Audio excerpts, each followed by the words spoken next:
Hi, my name's Lee, and this is ETA, where I tell you about the activities that I use to teach English. So today's activity is going to be Dice Bingo. So preparation for this activity.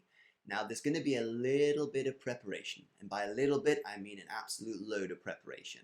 But the cool thing is, once you do it, you don't have to do the preparation again. It's going to create materials that you can reuse over and over again. So what you're going to need to do is you're going to need to make some dice. Giant 12-sided dice like this. The reason I'm using a 12-sided one is because I use this activity to teach the names of the months to my students. Hence, I use this 12-sided die. You're also going to need to create cards for your students. So a set of bingo cards. You're going to need one die per group. So if you've got a class of 30 and you split them into groups of 3, you're going to need 10 of these, which is a lot of work. But once you make them, if you make them out of laminated paper, they're going to last a long, long time. I made these like 2.5 years ago, and they're still holding together. So they last a long time. Alright, so here's how you do the activity. You're going to have your students lay out these cards in the order of the months on the table. The students are then going to roll this big die, and they're going to look at the one they roll. They're going to say it in English. This is September, and then they're going to turn over the September card on their bingo grid. Then the next student will grab the die, roll it. They will say the month. In this case, it's May, and they will turn over May on the bingo grid. And then the next student picks up the die and they roll, and they're going to get May again. Now, if they get May again, they have to turn the card back over.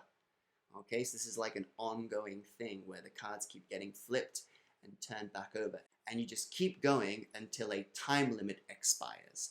At which point you ring a bell, or you just shout stop, or you blow a whistle, however you get control of your class.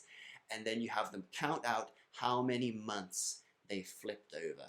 And the group who has the most amount of months flipped over, they are the winner, and then you reward them however you reward the students in your class. So as a variation for this, if you have a small class, what you could do is you could have the students make pairs, and you could have one student with the deck of bingo cards and one student with the die. And then they roll the die out of the vision of the other student, and they say the month, and the student with the bingo cards has to listen and turn over the correct card. So this becomes then a little bit of a comprehension activity where they're not just matching pictures, they actually have to listen to the month and then look at it on their part of the activity. And then after maybe a minute you can switch, so one student gets to start rolling the dice and the other student does the bingo cards. So there's a few little variations you can use for this activity. It's a really fun activity. You can do it with a lot of things. Just because I've done it with months, you can do it with any amount of things, as long as you have sort of 12 words that you're working on. But who's to say you have to have a 12-sided dice? If you've only got 6, you can make a little 6-sided dice. If you've got 4, you can make yourself a little pyramid, and do this activity as well. So I would really recommend this activity. It's really fun.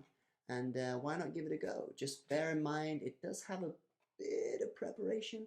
This is going to take you a while, and to make them well, it's going to take a lot of tape and patience, but they will last a long time. So why not give it a try?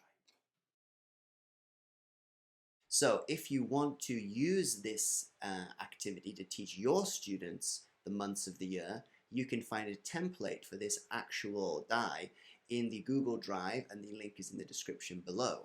Now, if you don't live in Japan and you still want to use this to teach the months, I've also prepared a second template which only uses the name of the month in English and colors, which denote the different seasons. So there are actually 2 files that you can download. So if you want to make a die this size, this is actually printed off on A3.